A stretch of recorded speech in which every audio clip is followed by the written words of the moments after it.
नमस्कार साथियों, मैं अजीज स्वागत करता हूं आपके अपने प्यारे परिवार रोजगार विद अंकित पर। कैसे हैं आप सब लोग?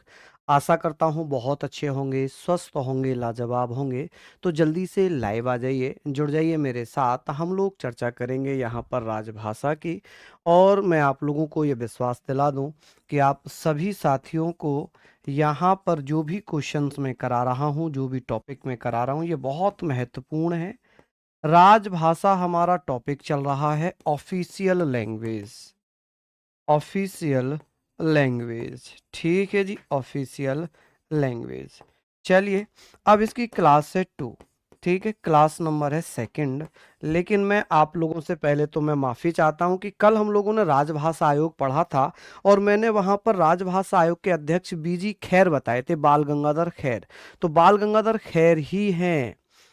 मेरा माइंड, ये कह लें कि पिताजी की तबीयत खराब थी, या ये कह सकते हैं मैं थोड़ा सा स्ट्रेस में था, तो मैंने वो जीबी पंत लिखवा दिया। हालांकि मैंने पहले बीजी खैर ही लिखवाया था। अभी आप उसको करेक्शन करना, मैं दोबारा से उसको करा देता हूँ। ठीक है, आर्टिकल हम पढ़ रहे थे 344, और इसमें हम लोगों ने पढ़ा था राजभाषा आयोग। यहाँ पर हमने क्या पढ़ा था?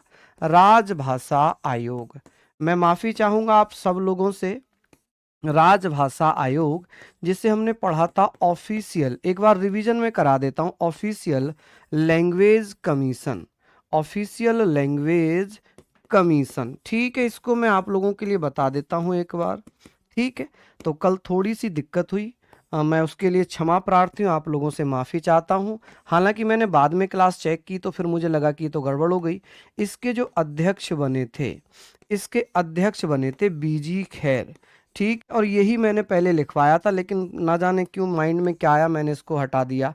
ठीक है, इनका नाम है बाल गंगाधर खैर। यही हमने लिखा था पहले, बाल गंगाधर खैर। ठीक है जी, बाल गंगाधर खैर। और ये बना कब था? 1955 में। कब बना था? 1955 में। ठीक है, आप यहाँ पर लिख सकते हैं 1955। अच्छा, यहाँ पर हम लोग ये चीज़ें भी लिख सकते हैं, ये चीज़ें भी हम लोग लिख सकते हैं। अब आप लोग मुझे बताइए कि इसमें सदस्य कितने बताए थे मैंने? जो पहला है, ये फर्स्ट राजभाषा आयोग था, इसमें सदस्य या मेंबर्स मैंने कितने बताए थे? तो इसमें मैंने मेंबर्स बताए थे भैया 22। वर्तमान में है 22, उस समय 14 भाषाएं थीं, ये मैंने बताया था। ठीक है, चलिए यहाँ पर हम लोग बात कर लेते हैं। तो आप लोग प्लीज़ ये सारी चीज़ें पढ़ लें अच्छे से। हाँ जी, बिल्कुल जी। चलिए, कम से कम आप लोग समझ पा रहे हैं कि माइंड की कंडीशन कैसी है, कि जिनके पिता आईसीयू में हों और जो अपनी जिंदगी से लड़ रहे हों, जो एक मौत के मुंह से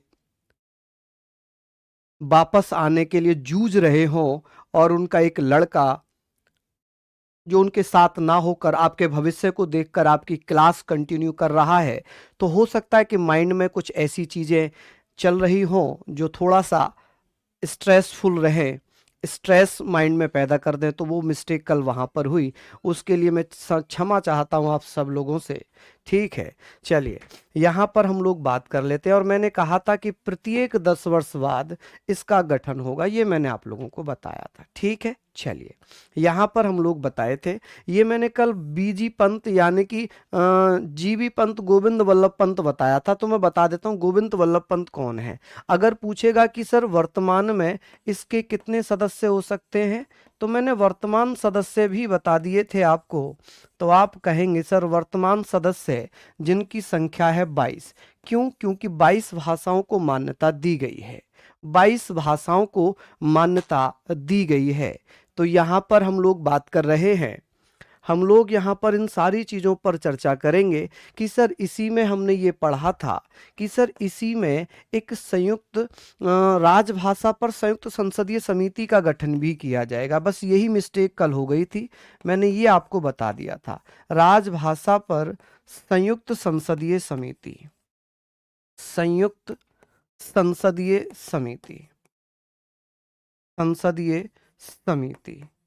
ठीक है जी, इसको हम पढ़ेंगे, इसे हम बोलते हैं जॉइंट पार्लियामेंट्री कमीटी। आप कहेंगे joint parliamentary committee, parliamentary committee, parliamentary committee. बहुत इंपॉर्टेंट है, इसको आप लोग लिखेंगे। कमिटी किसके बारे में हम लोग यहाँ पर बात कर रहे हैं? आप कहेंगे sir committee on the official language, on the official language, ठीक है, ऑन द ऑफिशियल लैंग्वेज, ठीक है। यहाँ पर आप लोग इसको अच्छे से सारी चीजें पढ़ेंगे।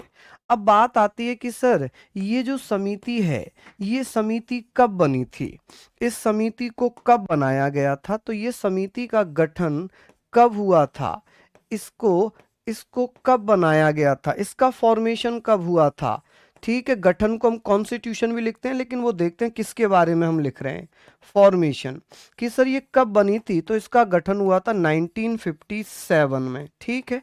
और इसके अध्यक्ष थे, इसके अध्यक्ष या चेयरमैन थे, जिन्हें हमने कल पढ़ लिया था, ठीक है, चेयरमैन। समझ गए होंगे आप लोग, चेयरमैन की यहाँ पर हम बात कर रहे हैं। आप कहेंगे सर इसके चेयरमैन थे जी बी पंत, जिन्हें हम गोविंद वल्लभ पंत कल लिखे थे, मैं उसके लिए माफी चाह रहा हूं बार बार, ठीक है। गोविंद वल्लभ पंत, गोविंद वल्लभ पंत, ठीक है। चलिए यहाँ पर हम लोगों ने ये सारी चीजें पढ़ ली, सारी चीजें हमने यहाँ पर पढ़ ली, ठीक है। बिल्कुल रिजवान जी, यही मैंने बताया था अभी आकर, यही मैंने बताया था कि ये इसको जो है करेक्ट कर लीजिएगा, ये करेक्ट कर लीजिएगा। हमने कल ये लिख लिया था, हालांकि ये नहीं होगा, ठीक है। मैंने बताया ना अभी कि थोड़ा सा माइंड अपसेट है, अभी आप सारी जानते ही हैं सारी चीजें। चलिए ये सारी चीजें आप लोगों को बस लिखनी है और कुछ नहीं करना, ठीक है भैया। चलिए ये हमने पढ़ लिया यहाँ तक। कभी कभी आता है कि सर ये हमने पढ़ लिया, राजभाषा आयोग पढ़ लिया, ये सब इसमें अनुच्छेद 344 हमने पढ़ लिए। अब बात ये आती है, ये बात हम लोग समझ रहे हैं कि सर ये कहीं कहीं ना, ये कहीं कहीं 1967 दिया है, लेकिन ये मत करना, 1967 नहीं 1957 है, ठीक है। हालांकि ये 1967 नहीं है, 1957 होगा, तो आप लोग इसको ही करना, ठीक है, उसको करना। अब बात आती है राजभाषा, स्थायी राजभाषा आयोग की, परमानेंट ऑफिशियल लैंग्वेज कमीशन, जिसे 1961 में बनाया गया, ठीक है भैया। चलिए आगे बात करते हैं। ये सारी चीजें हमने पढ़ ली, ठीक है, यहां तक हमने पढ़ लिया। अब बात आती है सर एक और लिख लीजिए इसी में, स्थायी राजभाषा आयोग, स्थायी राजभाषा आयोग, ठीक है, 3 बने थे कंटिन्यूसली, स्थायी राजभाषा आयोग। यहाँ पर हम लोग इसके बारे में भी चर्चा कर लेते हैं।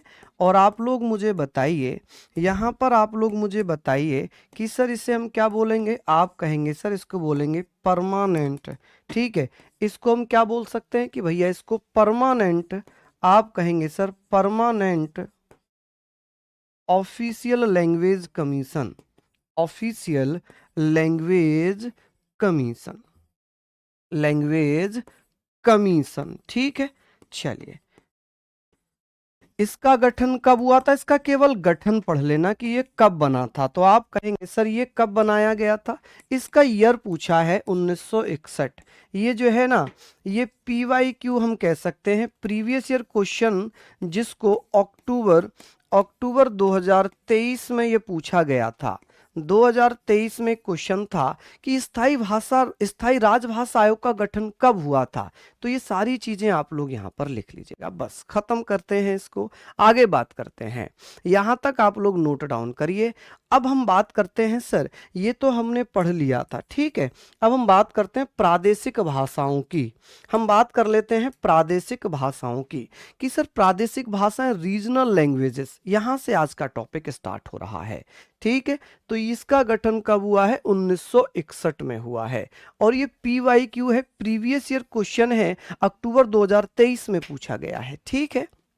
हाँ जी, हाँ पापा जी अभी ठीक है, ICU से उन्हें अब रूम में शिफ्ट कर दिया है, अभी उनकी तबीयत ठीक है, अब रिकवर कर रहे हैं, स्टेबल हैं अभी, ठीक है। उम्मीद है कि बहुत जल्दी वो रिकवर हो जाएंगे। आप सब लोगों ने बहुत दुआ की, उसके लिए बहुत बहुत दिल से आभार, अभिनंदन। हाँ जी हाँ जी, शिवानी मैंने उसको सही भी करा दिया था 1967 को, ठीक है शिवानी, आप 1957 कर लेना उसको। ठीक है, 1957 कर लेना। शायद आपने नेक्स्ट क्लास जीडी वाली नहीं देखी होगी, उसको 1957 कर लेना। चलिए अब हम लोग बात करते हैं यहाँ पर, यहाँ हम लोग बात करते हैं प्रादेशिक भाषाएं। आप कहेंगे सर प्रादेशिक, प्रादेशिक भाषाएं क्या पढ़ रहे हैं हम? प्रादेशिक भाषाएं। अच्छा, प्रादेशिक भाषाएं कौन कौन से आर्टिकल में आती हैं? प्रादेशिक भाषाएं, तो ये जो भाषाएं हैं ना, ये रीजनल लैंग्वेज जिसको हम बोलते हैं, रीजनल लैंग्वेजेस जिसको हम बोल रहे हैं, ये कौन कौन से आर्टिकल में हैं? तो आप कहेंगे सर यहाँ पर अगर मैं बात करूं तो ये आर्टिकल स्टार्ट होता है 345 से लेकर 347 तक, 347 तक ये आर्टिकल हम पढ़ेंगे। अच्छा, इसमें भी हम लोग एक आर्टिकल पहले पढ़ते हैं, अनुच्छेद 345। इसमें क्या दिया हुआ है? अनुच्छेद 345 क्या कहता है? इसमें लिखा है राज्यों की अपनी प्रादेशिक भाषाएं हैं, या ऐसे कह सकते हैं राज्यों को अधिकार है कि वो अपनी प्रादेशिक या रीजनल लैंग्वेज चुन सकते हैं। किसी राज्य का विधानमंडल, स्टेट लेजिस्लेचर, उस राज्य में प्रयोग की जाने वाली भाषा में से किसी एक या एक से अधिक भाषा को या हिंदी को उस राज्य की शासकीय प्रयोजन, ऑफिशियल यूज के लिए प्रयोग की जाने के रूप में मान्यता दे सकता है या स्वीकार कर सकता है। ठीक है, क्लास दिक्कत कर रही, देखो भाई बच्चे परेशान है मेरे। हाँ जी, बहुत बढ़िया, यहां तक आप लोग इन सारी चीजों को लिख लीजिएगा। हाँ जी, बहुत बढ़िया। देखिए बहुत शानदार, हम लोग इन सारी चीजों पर आप लोगों को मैं बताता हुआ चलूंगा कि सर राज्य विधानमंडल, राज्य विधानमंडल, अब यहाँ पर राज्य विधानमंडल को हम इंग्लिश में क्या कहते हैं? राज्य विधानमंडल, जिसे हम स्टेट लेजिस्लेचर कहते हैं। क्या कहते हैं? State legislature. आप कहेंगे सर स्टेट लेजिस्लेचर को ये अधिकार है, को या स्टेट लेजिस्लेचर द्वारा किसी भाषा को जिसका प्रयोग यूज, ठीक है, यूज शासकीय कार्यों के रूप में किया जाता है। किसके रूप में? शासकीय कार्य, यानी कि ऑफिशियल वर्क कह सकते हैं इसको। शासकीय कार्य का मतलब होता है ऑफिशियल वर्क्स कह सकते हैं, के लिए प्रयोग किया जाता है, जिसका प्रयोग शासकीय ऑफिशियल वर्क के लिए किया जाता है को प्रादेशिक भाषा के रूप में मान्यता दी जा सकती है। या ऐसे कह सकते हैं, क्या दिया जा सकता है कि भैया उस भाषा को क्या किया जा सकता है? उस भाषा को मान्यता दी जा सकती है, मान्यता दी जा सकती है। यहां तक आप लोग इसको नोट डाउन कर लें। ठीक है, दी जा सकती है, यहां तक हम लोग लिख लीजिए, यहां तक आप लोग बताइए। ठीक है, ठीक है भैया, यहां पर हम लोगों ने लिख लिया। अब बात ये सारी चीजों की हमने कर ली कि सर अब ये बताइए, क्या किसी भी राज्य में एक या एक से अधिक भाषा को मान्यता दी जा सकती है? बिल्कुल। जैसे उत्तर प्रदेश में हिंदी है और उर्दू है, ये दोनों ही उसकी रीजनल लैंग्वेजेस हैं। जैसे उत्तराखंड की अगर मैं बात कर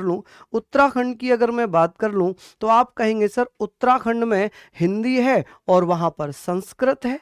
ठीक है, तो मैं एग्जाम्पल के रूप में आपको बताना चाहता हूं, जैसे यूपी है, यूपी की जो प्रादेशिक भाषा है उसको हम किस रूप में जानते हैं? हिंदी। इसकी कौन सी है? हिंदी। और भैया सेकंड कौन सी हो जाएगी इसकी प्रादेशिक भाषा? सेकंड है जी उर्दू। अच्छा, उर्दू को मान्यता कब दी गई थी? 1989 में दी गई थी, 1987 में दी गई थी, कब दी गई थी बताना? चलिए जल्दी से बता दीजिए कि यूपी के द्वारा उर्दू को मान्यता कब दी गई थी? नहीं केसारी जी, इतना आता है, इतना डीप आता है आपके एग्जाम में।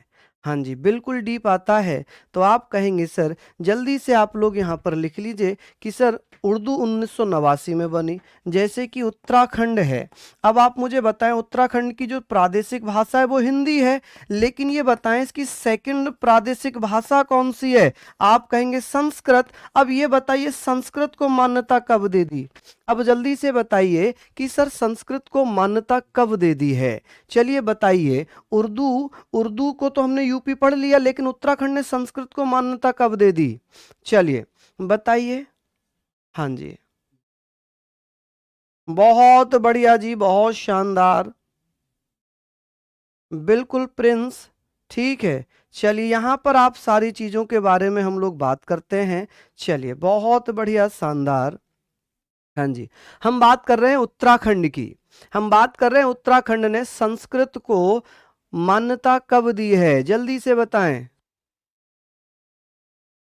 धीरज कह रहे हैं 2008 में दी है, सिद्धांत कह रहे हैं 2005 में दी है। चलिए बहुत बढ़िया, शानदार, बहुत बढ़िया। आधिकारिक भाषा, देखिए भैया उत्तराखंड बना कब था? आप बताइए जरा। 2000 में बना था, लेकिन संस्कृत को मान्यता उसने 2010 में दी है। 10 में दी है। ये आधिकारिक भाषाएं हो गई, वहां की ऑफिशियल लैंग्वेज हो गई। ठीक है, ऑफिशियल लैंग्वेज हो गई। तो ये सारी चीजें आप लोग लिख लेना, ठीक है। अक्षय, कल जो मैंने कराया था वही आकर मैंने आज अपडेट किया है। मुझे लग रहा है या तो आप लेट जुड़े हैं या फिर आपने मेरी बात नहीं सुनी। कल मैंने बीजी पंत जीवी पंत लिखवा दिया था, मैंने वो गलती से लिखवा दिया था, वो मैंने गलती एक्सेप्ट की। सबसे पहले आते ही मैंने उसका करेक्शन कराया है, सबसे पहले आते ही मैंने इसका करेक्शन कराया है। यहां पर यही होगा। जीवी पंत भैया गोविंद वल्लभ पंत इस संयुक्त संसदीय समिति के अध्यक्ष थे। ठीक है, ये मैंने आकर करेक्शन कराया है। कल मैंने ये लिखवा दिया था यहां, ठीक है, जो कि गलत हो जाता। जीवी पंत गोविंद वल्लभ पंत संयुक्त संसदीय समिति पर राजभाषा आयोग के अध्यक्ष थे। ठीक है, प्लीज इसको आप करेक्ट कर लीजिए। चलिए यहां पर आपने लिख लिया। अब अनुच्छेद 346 पर आते हैं। अनुच्छेद 346 क्या कहता है? आर्टिकल 346 में क्या लिखा है? आप कहेंगे कि सर इसमें लिखा है पत्राचार की भाषा। अब पत्राचार की भाषा क्या होगी? पत्राचार की भाषा यानी कि पत्राचार, लैंग्वेज ऑफ द कम्युनिकेशन, आप इसको कह सकते हैं ऑफिशियल लैंग्वेज, राजभाषा लिखें इसे। ठीक है, पत्राचार की राजभाषा। अब यहां पर हम बात कर रहे हैं official language for communication, language for communication. ठीक है, फॉर कम्युनिकेशन, कम्युनिकेशन। ठीक है जी, यहां पर आप लोग इसको जल्दी से लिखिएगा, कम्युनिकेशन। ठीक है, यहां पर अब पत्राचार का मतलब क्या है कि यदि एक राज्य दूसरे राज्य से किस भाषा में पत्राचार रखना चाहता है, किस भाषा में पत्राचार रखना चाहता है या बोलना चाहता है, वो आपस में जो आपस में पत्राचार कर रहे हैं वो किस भाषा में कर रहे हैं। मान लीजिए उत्तर प्रदेश है, मान लीजिए आप यहां पर ये मान रहे हैं कि सर जो उत्तर प्रदेश है, यहां पर हम ये मान के चल रहे हैं कि जैसे उत्तर प्रदेश है अहिंदी भाषी राज्य हैं। कितने अहिंदी भाषी राज्य, कितने हिंदी भाषी राज्य हैं? बताएं जरा, बताएं। बहुत बढ़िया, शानदार। तो ये सारी चीजें आप लोग पढ़ लेते हैं। जैसे कि अगर मैं मान रहा हूं कि पत्राचार की भाषा, एक राज्य दूसरे राज्य से किस भाषा में टॉक कर रहा है, उनके जो आदान प्रदान है डॉक्यूमेंट के वो किस भाषा में हो रहे हैं, तो वो सारी चीजें यहां पर लिखिए।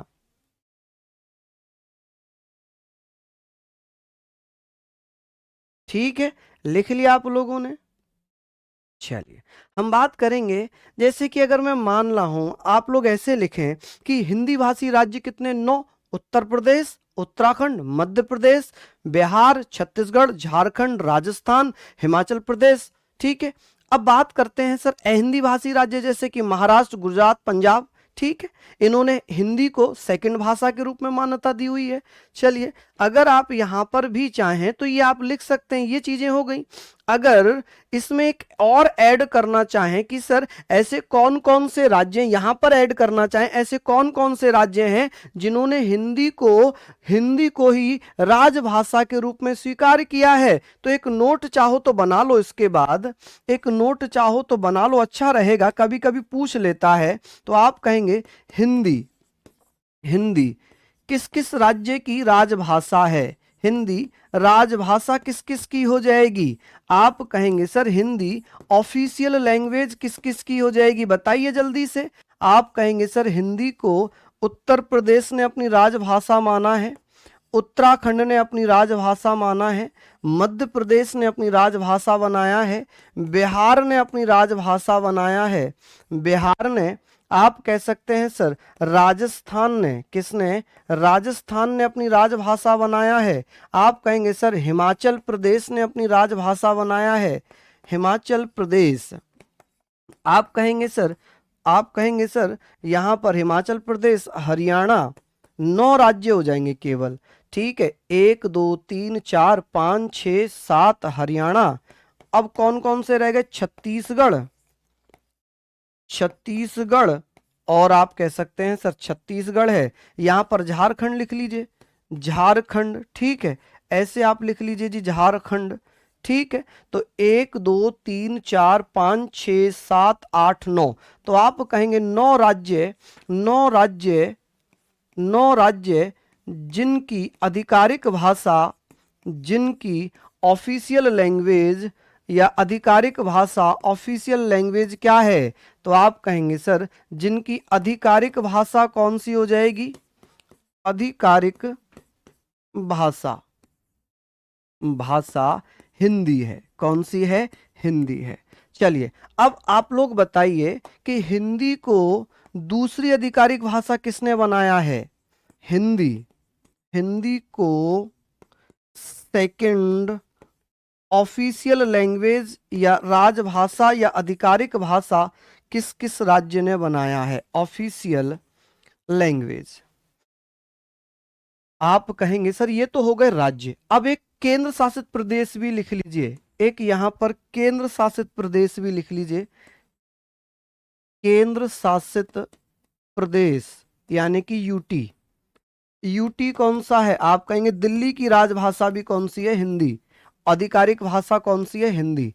अब यहां पर था हिंदी को second official language, second official language किस किस राज्य ने बनाया हुआ है, दूसरी आधिकारिक भाषा, सेकंड आधिकारिक भाषा, ऑफिशियल लैंग्वेज, राजभाषा, आधिकारिक भाषा किस किस ने बनाया हुआ है। तो आप कहेंगे ऐसे नॉन हिंदी राज्य जिन्होंने हिंदी को अपनी दूसरी ऑफिशियल लैंग्वेज के रूप में यूज किया, आप कह सकते हैं महाराष्ट्र, गुजरात, पंजाब, ठीक है। आप कहेंगे सर महाराष्ट्र में हिंदी दूसरी आधिकारिक भाषा है, महाराष्ट्र है, गुजरात है, ठीक है, पंजाब है, ठीक है। ये वो राज्य हैं जिनकी जो पहली आधिकारिक भाषा है वो हिंदी नहीं है, यहां पर हिंदी नहीं बोली जाती, लेकिन इन्होंने हिंदी को अपनी दूसरी आधिकारिक भाषा बना रखा है। अच्छा यूटी में अगर पूछ लिया जाए, केंद्र शासित प्रदेश में पूछ लिया जाए, केंद्र शासित प्रदेश कौन कौन से हैं जिन्होंने हिंदी को अपनी यूटीज, कौन कौन से यूटीज हो जाएंगे कि जिन्होंने हिंदी को अपनी, चंडीगढ़, हिंदी को राजभाषा के रूप में, दूसरी राजभाषा के रूप में, अंडमान निकोबार, अंडमान निकोबार, ठीक है जी, अंडमान निकोबार, ये वो राज्य केंद्र शासित प्रदेश हैं जिन्होंने हिंदी को दूसरी आधिकारिक भाषा के रूप में स्वीकार किया, ठीक है। चलिए ये सारी चीजें आप लोग लिख लीजिए। अब बात आती है सर दूसरी राजभाषा घोषित कर दिया है, हिंदी को दूसरी राजभाषा घोषित करने वाले राज्य कौन कौन से हो गए, तो आपने लिख लिया कि सर महाराष्ट्र, गुजरात, पंजाब और चंडीगढ़, ठीक है, अंडमान निकोबार। आप कहेंगे सर कि भैया ये बताओ कि हिंदी 9 राज्य हैं और एक केंद्र शासित प्रदेश है जिन्होंने हिंदी को अपनी पहली आधिकारिक या राजभाषा के रूप में स्वीकार किया है। चलिए अब ऐसे कौन कौन से राज्य हैं जिन्होंने अंग्रेजी को राजभाषा के रूप में स्वीकार किया है, अंग्रेजी, जबकि अंग्रेजी तो हमारी 22 अंग्रेजी या इंग्लिश, अंग्रेजी या इंग्लिश तो 22 भाषाओं में भी मान्यता प्राप्त नहीं है। अंग्रेजी किस किस राज्य की राजभाषा है? राजभाषा, ऑफिशियल, अंग्रेजी को राजभाषा या ऑफिशियल लैंग्वेज किस किसने बनाया है? आधिकारिक भाषा किसने बनाया है? चलिए बताइए। देखिए हम ये जानते हैं ऑफिशियल लैंग्वेज किस किस राज्य ने बनाया। जो अंग्रेजी है, अंग्रेजी भारत की राजभाषा में मान्यता प्राप्त नहीं है 22 भाषाओं में, लेकिन फिर भी ऐसे भारत के कुछ राज्य हैं जहां पर अंग्रेजी को राजभाषा के रूप में स्वीकार कर लिया। वो कौन कौन से हैं आप मुझे बता दीजिए। आप कहेंगे जैसे कि मेघालय, मिजोरम, नागालैंड। आप कहेंगे भैया कौन कौन से हो जाएंगे? कि मेघालय हो जाएगा। मेघालय की आधिकारिक भाषा कौन सी? अंग्रेजी। मेघालय। मिजोरम, मिजोरम की आधिकारिक भाषा कौन सी है? इंग्लिश। और नागालैंड की आधिकारिक भाषा कौन सी है? आप लोग जानते हैं कि उधर के लोग फटाफट इंग्लिश बोलते हैं। क्यों? क्योंकि उनकी ऑफिशियल लैंग्वेज ही क्या है? इंग्लिश है। क्या है जी? इंग्लिश है। ठीक है, चलिए लिख लिया आप लोगों ने यहां तक। चलिए आगे बात करते हैं, यहां तक फटाक से नोट डाउन कर लीजिए। ठीक है, अब बात हमारी हो रही थी पत्राचार की। अब बात हमारी चल रही थी पत्राचार की कि सर पत्राचार की राजभाषा राज्य के ऊपर डिपेंड कर रहा है कि वो उत्तर प्रदेश और दिल्ली किस में कौन सी भाषा में वार्तालाप करें, बिहार और पश्चिम बंगाल कौन सी भाषा में वार्तालाप करें। तो एक राज्य दूसरे राज्य के साथ किस भाषा में अपना पत्राचार कर रहा है, कम्युनिकेशन कर रहा है, वो किस में दी हुई है? तो आप कहेंगे सर वो अनुच्छेद 346 में। खत्म, इसमें और कुछ भी नहीं करना है, और कुछ नहीं करना। अब बात आती है सर आर्टिकल आर्टिकल 347 की। कि इसमें क्या लिखा है? इसमें लिखा राजभाषा के लिए राष्ट्रपति द्वारा निर्देश जारी किए जाते हैं। राजभाषा के लिए, राजभाषा के लिए राष्ट्रपति द्वारा, किसके द्वारा? राष्ट्रपति द्वारा निर्देश। ठीक है जी, निर्देश। ठीक है, निर्देश। आप कहेंगे सर डायरेक्शन, आप कहेंगे सर इसको हम क्या बोल सकते हैं? आप मुझे बता देना सर। डायरेक्शन की अगर बात होगी कि सर ये बताएं कि यहां पर जो डायरेक्शन है, ठीक है, कि डायरेक्शंस किसके द्वारा दिए जाते हैं? चलिए बता दीजिए, डायरेक्शन की हम बात कर रहे हैं। हाँ जी, बहुत बढ़िया। यूपीएसआई के लिए दिग्विजय सर पॉलिटी पढ़ाएंगे, आप वहां पर कंटिन्यू कर लीजिएगा भैया, है ना। मैं वैसे बहुत डिटेल लेकर चल रहा हूं। चलिए बहुत बढ़िया, चलिए बहुत शानदार। यहाँ पर हम लोग बात कर लेते हैं सारी चीज़ों के बारे में। मैं यहाँ पर डायरेक्शन की बात कर रहा था। Direction, direction for the, direction किसके द्वारा? Direction by the president for the official language. Direction by president किसके द्वारा दिए जाते हैं? President for the official language. किसके लिए? Official language. अब इसका मतलब क्या है? मतलब समझिए, मतलब आप यहां पर समझिए। मतलब क्या है? मतलब है ये कि भैया किसी राज्य में यदि किसी जनसंख्या के द्वारा किसी भाषा को ज्यादा बोला जाता है, तो उस समुदाय, उस कम्युनिटी के द्वारा राष्ट्रपति से ये रिक्वेस्ट की जा सकती है जी इस भाषा को आप मान्यता प्राप्त कर दें राज्य में। तो राष्ट्रपति अनुच्छेद 347 के तहत निर्देश देंगे, डायरेक्शन देंगे।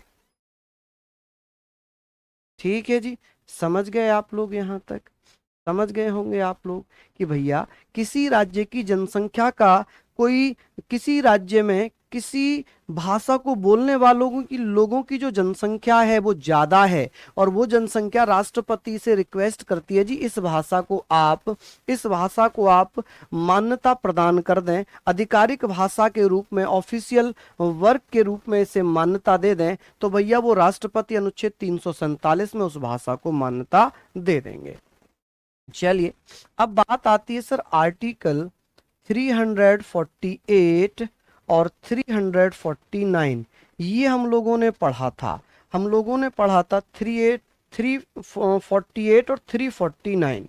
हालांकि आपसे यही पूछा जाएगा कि sir supreme court high court में, यहाँ पर केवल ये लिखें आप, यहाँ पर ये लिखें कि sir supreme court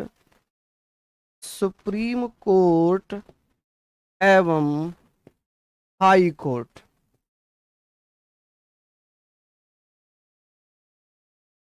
high court में प्रयोग की जाने वाली भाषा, प्रयोग यानी कि यूज की जाने वाली भाषा। भैया आप मुझे बता सकते हैं कौन सी भाषा का प्रयोग किया जाता है सुप्रीम कोर्ट हाई कोर्ट में? भाषा, लैंग्वेज। चलिए बता दीजिए, आप मुझे बताइए भैया कौन सी भाषा का प्रयोग किया जाता है? आप कहेंगे सर इनमें इंग्लिश का ही प्रयोग किया जाता है। किसका? इंग्लिश यानी कि अंग्रेजी का, अंग्रेजी का प्रयोग होता है। जो भी हाई कोर्ट सुप्रीम कोर्ट में डिसीजंस होते हैं, ऑर्डर्स होते हैं, वो अंग्रेजी भाषा में होते हैं। और इसी में लिखा है कि भैया जैसे कोई बिल है, कोई अधिनियम है, निर्देश, निर्देश नहीं निदेश, निर्देश नहीं निदेश, डायरेक्शंस, ठीक है, समझ गए? चलिए यहां तक आप लोग लिखिए कि sir supreme court high court में अंग्रेजी भाषा का प्रयोग किया जाता है। अनुच्छेद 349 बहुत जरूरी है नहीं, तो उसको हम लिखेंगे भी नहीं, ठीक है। चलिए यहां तक आप लोगों ने लिख लिया। अब बात आती है डायरेक्ट विशेष निर्देश। एक बच्चा कह रहा है कि सर आपने कल जो है गलत लिखवा दिया था, आप क्यों गलत लिखवा देते हैं? तो मैं उन बच्चे को बस यही कहना चाहूंगा कि वो मिस्टेक हुई, मैंने एक्सेप्ट की, ठीक है। लेकिन ये बताइए, यदि जो चीज जिसको मैं फेस कर रहा हूं वही चीज अगर आप फेस करते, आप क्लास लेते?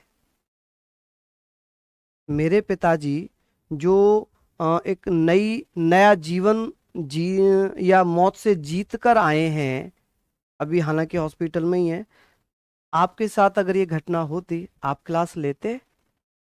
मैं आपकी क्लास कंटिन्यू कर रहा हूं। मैं भी आपके जैसे एक आम लड़का हूं, मुझे भी मेरे पिता से बहुत लगाव है, बहुत प्रेम करता हूं मैं अपने पापा से, बहुत प्यार करता हूं, वो जान है मेरी। क्या आप क्लास लेते?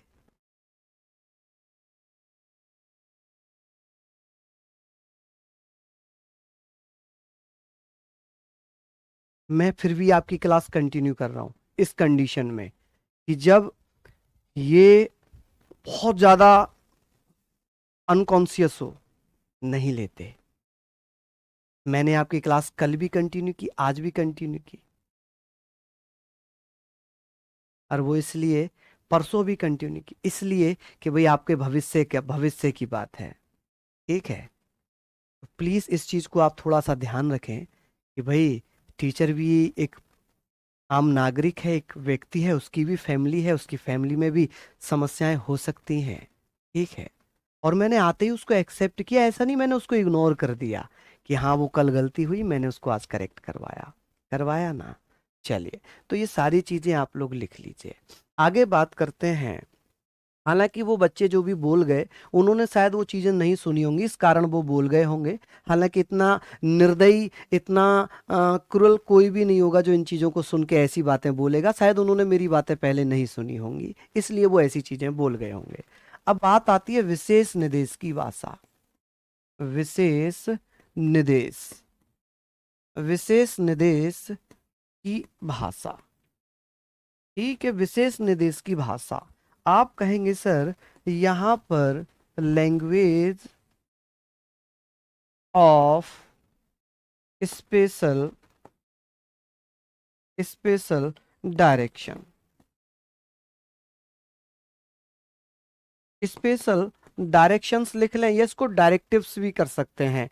विशेष निर्देश को यहाँ पर डायरेक्टिव्स लिखना, क्योंकि यहाँ एडजेक्टिव बन जाएगा डायरेक्टिव्स, ठीक है, डायरेक्टिव्स करना। अच्छा, इसमें एक आर्टिकल हम लोगों ने पढ़ना था कि सर अनुच्छेद कहाँ से कहाँ तक हम पढ़ेंगे इसमें? अनुच्छेद 350 से 351 तक हम इसमें पढ़ेंगे। अब बात आ गई कि भैया अनुच्छेद 351 में क्या लिखा हुआ है, 350 में क्या लिखा हुआ है, 350 ए में क्या लिखा हुआ है। अनुच्छेद 350 क्या कहता है? अब बताएंगे अनुच्छेद 350 कहता है कि सर, प्रत्येक नागरिक को, प्रत्येक व्यक्ति को, जो भारत का नागरिक है या जो भारत का नागरिक नहीं है, every person has right to write a application of his या हर लैंग्वेज। जो उसकी भाषा है, अपनी भाषा में वो अपनी समस्या के निदान के लिए एक पत्र लिख सकता है। क्या कर सकता है? एक पत्र लिख सकता है।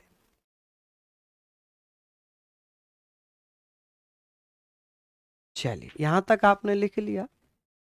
आप कहेंगे सर ये बताएं कि संघ या राज्य में प्रयोग होने वाली किसी भी भाषा में आवेदन दे सकते हैं। ठीक है, मान लीजिए मैं तमिल से आया हूं, मैं तमिलनाडु का रहने वाला हूं, और मैं उत्तर प्रदेश में आया, और उत्तर प्रदेश में मेरा कोई सामान चोरी हुआ। मैं उत्तर प्रदेश के किसी पुलिस स्टेशन में गया, तो भैया उत्तर प्रदेश में 2 भाषा 3 भाषा चल सकती हैं, एक तो अंग्रेजी, एक हिंदी और एक उर्दू। इन तीनों भाषाओं में आप क्या एक पत्र लिख सकते हैं? क्या आप अपनी तमिल भाषा में नहीं लिख सकते? लिख सकते हैं, क्योंकि व्यथा निवारण के लिए भाषा, language for redress of grievances. आप कहेंगे सर व्यथा निवारण, व्यथा निवारण के लिए भाषा, व्यथा निवारण के लिए भाषा। अब यहां पर आप कह सकते हैं कि सर इसमें हम लोग ऐसे भी लिख सकते हैं, language for redress of grievances. कि भैया ग्रीवेंसेस, आप कहेंगे कि जो मेरा दुख है, जो मेरा दुख है, उसके लिए क्या मैं अपनी भाषा में पत्र लिख सकता हूं क्या? बिल्कुल लिख सकते हैं। कि भाई ये हम कह रहे हैं कि भैया व्यथा निवारण, समस्या के निदान के लिए संघ या राज्य के किसी अधिकारी या प्राधिकारी को संघ या राज्य में प्रयोग की जाने वाली किसी भी भाषा में आप आवेदन दे सकते हैं। आप कहेंगे सर समस्या के समाधान के लिए, समस्या के समाधान के लिए,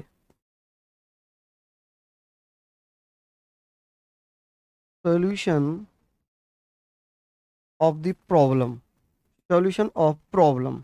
ठीक है जी, प्रॉब्लम, प्रॉब्लम, समस्या के समाधान के लिए, समस्या के समाधान के लिए संघ या राज्य में प्रयोग होने वाली किसी भी भाषा में, संघ या राज्य, यानी कि संघ में तो हिंदी का है, राज्य में जो भी राज्य की आधिकारिक भाषा में, ऑफिशियल लैंग्वेज में, आधिकारिक भाषा में। ठीक है, आधिकारिक भाषा यानी कि official language of the state, official language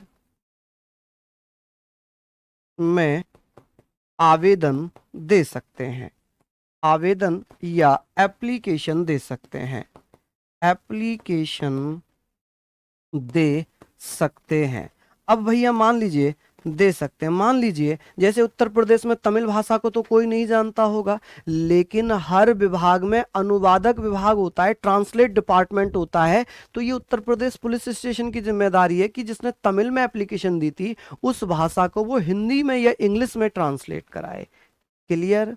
तो ये सारी चीजें आप लोग लिख लीजिए कि वो इस आवेदन को, इस एप्लीकेशन को स्वीकार नहीं कर सकता कि ये राजभाषा नहीं है। वो किसी भी भाषा में भैया जो वो जानता होगा उस भाषा में देगा। मान लो कोई जर्मन का व्यक्ति आया, अब उसे जर्मन ही आती होगी, उसे जर्मन लैंग्वेज आती होगी, तो वो जर्मन में भी लिख सकता है। वो अब ये पुलिस वालों का काम है कि उस लैंग्वेज को ट्रांसलेट करे। ठीक है,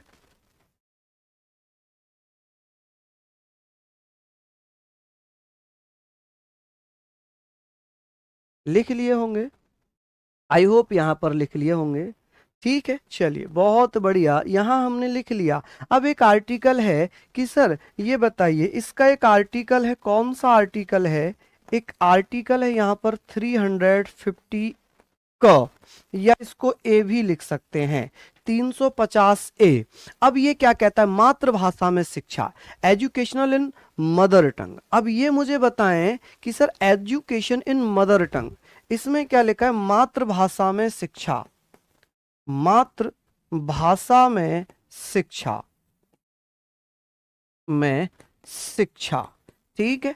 यहां पर आप कह सकते हैं sir education, education in mother tongue, mother tongue, ठीक है। तो आप लोग कहेंगे sir education in mother tongue, कि भाई मदर टंग में क्या हो सकता है जी, आप मुझे बताएंगे मदर टंग, ठीक है, कि भाई मदर टंग में भाषा। इसमें लिखा है कि जो भाषाई अल्पसंख्यक हैं उन्हें उन्हें अपनी भाषा में एजुकेशन लेने का अधिकार है। ये आर्टिकल जोड़ा कब गया, ये आर्टिकल मूल संविधान में तो था नहीं, इसे 7th कॉन्स्टिट्यूशनल अमेंडमेंट 1956 के द्वारा जोड़ा गया, के द्वारा जोड़ा गया, जोड़ा गया। अब ये बताइए कि मातृभाषा में शिक्षा, जो भाषाई अल्पसंख्यक हैं, जो लिंग्विस्टिक माइनॉरिटीज ग्रुप हैं, वो अपनी मातृभाषा में शिक्षा ले सकते हैं। इसमें लिखा है भाषाई आधार पर, भाषाई आधार या भाषाई अल्पसंख्यक, अल्पसंख्यक, अल्पसंख्यक वर्गों द्वारा, अल्पसंख्यक वर्गों द्वारा, आप क्या कहेंगे, अल्पसंख्यक वर्गों द्वारा, अल्पसंख्याई या भाषाई अल्पसंख्यक वर्गों द्वारा मातृभाषा में शिक्षा ली जा सकती है, द्वारा, ठीक है, द्वारा। यानी कि जो माइनॉरिटीज ग्रुप हैं, जैसे लिंग्विस्टिक, आप कहेंगे जो लिंग्विस्टिक, यहां पर लिखेंगे sir linguistic minorities, minorities, minorities कि जो अल्पसंख्यक माइनॉरिटीज हैं, माइनॉरिटीज ग्रुप हैं, ठीक है, माइनॉरिटीज ग्रुप्स, इनको अपनी मातृभाषा में शिक्षा लेने का अधिकार है, ठीक है, कि भैया जो अल्पसंख्यक बालक हैं वो प्राथमिक भाषा में, प्राथमिक भाषा में प्राइमरी स्तर पर, प्राथमिक लेवल पर, किसमें, प्राथमिक स्तर पर, स्तर पर, on the primary level, primary level, primary level पर मातृभाषा में शिक्षा ले सकते हैं, मातृभाषा में शिक्षा ले सकते हैं। ये कौन से आर्टिकल में लिखा था, ये लिखा है कि ये अनुच्छेद 350 का में। वॉइस नहीं आ रही क्या, वॉइस तो आ रही है अजय, वॉइस तो आ रही है माय डियर। चलिए बहुत बढ़िया, यहाँ पर आप लिख लीजिए। चलिए बताइए, हाँ जी। अब राष्ट्रपति राज्यों को ये निर्देश जारी कर सकते हैं कि भाई वो उनकी मातृभाषा में शिक्षा देने की व्यवस्था करे। राष्ट्रपति इन सुविधाओं को भी देख सकते हैं कि किस राज्य में मातृभाषा में शिक्षा देने की जरूरत है या नहीं है, ठीक है। चलिए लिख लीजिए आप लोग। अब आता है जी अनुच्छेद 350 बी।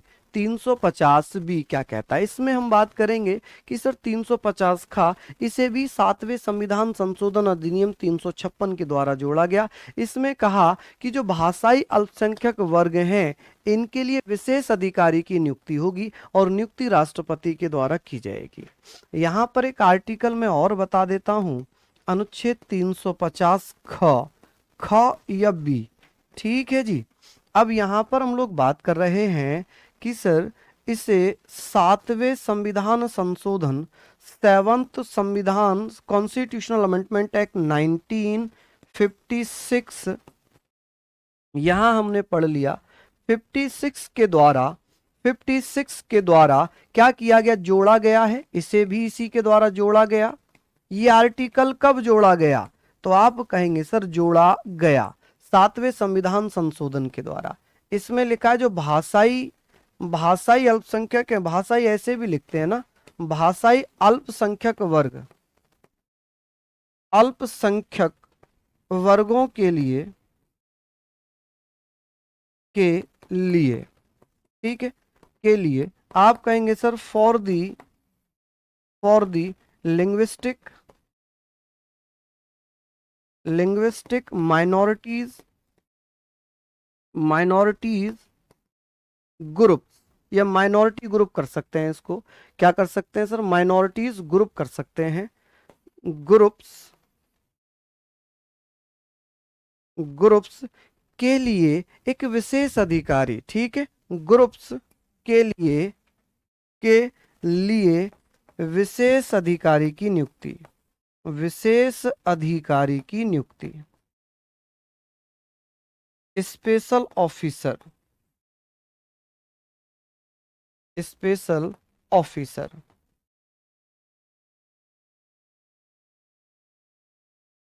ऑफिसर यहां पर आप कहेंगे सर ऑफिसर, किसकी नियुक्ति भैया, ऑफिसर की नियुक्ति, जो भी एक विशेष अधिकारी होगा ऑफिसर की नियुक्ति, यानी कि अपॉइंटमेंट, नियुक्ति।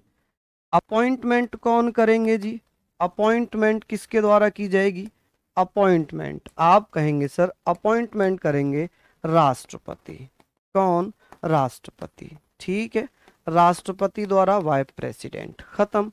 अब एक लास्ट आर्टिकल है, एक लास्ट आर्टिकल मैं आपको करा देता हूं यहां पर, अनुच्छेद 351, अनुच्छेद 351, इसमें क्या लिखा है, 351 में हम कहेंगे कि सर इसमें क्या लिखा हुआ था, इसमें लिखा है कि सर हिंदी भाषा का विकास, हिंदी भाषा का विकास, ठीक है, आप कहेंगे सर डेवलपमेंट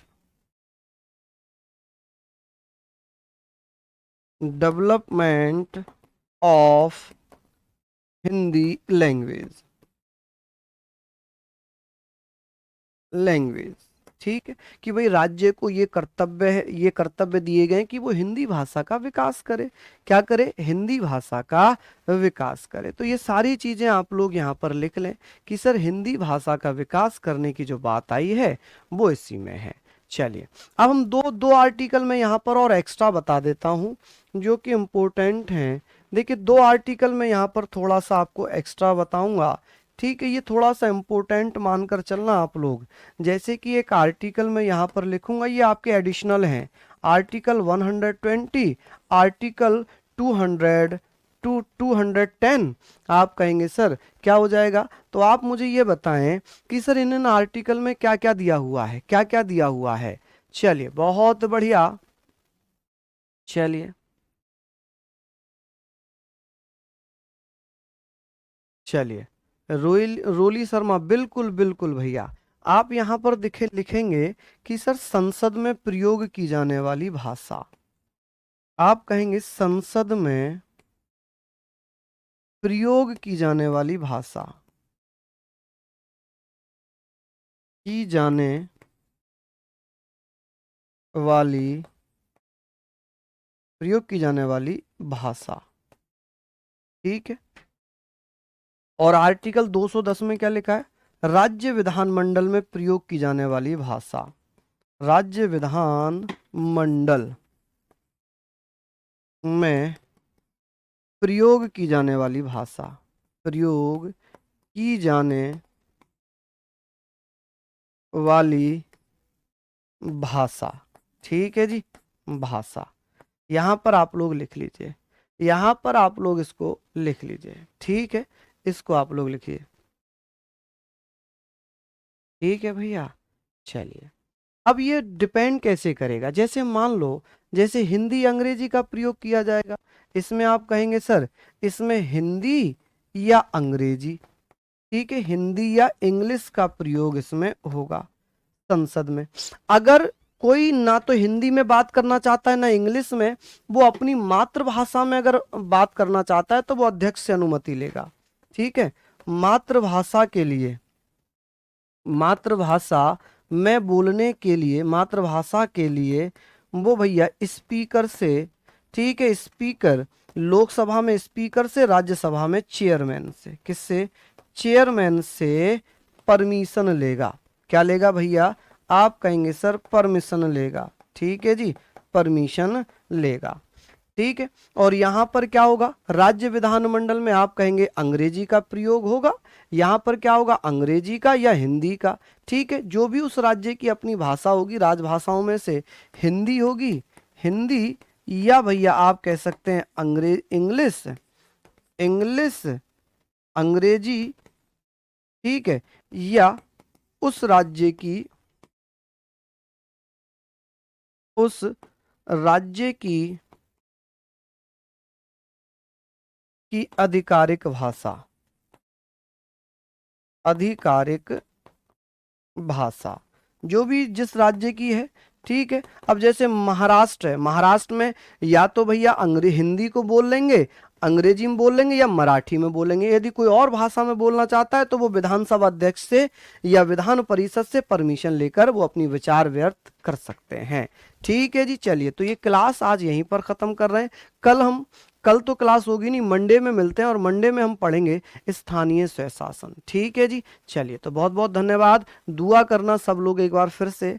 ठीक है, चलिए बहुत बहुत आभार आपके प्यार के लिए, आपके सपोर्ट के लिए और आपकी दुआओं के लिए। तो जय हिंद, जय भारत, लव यू ऑल।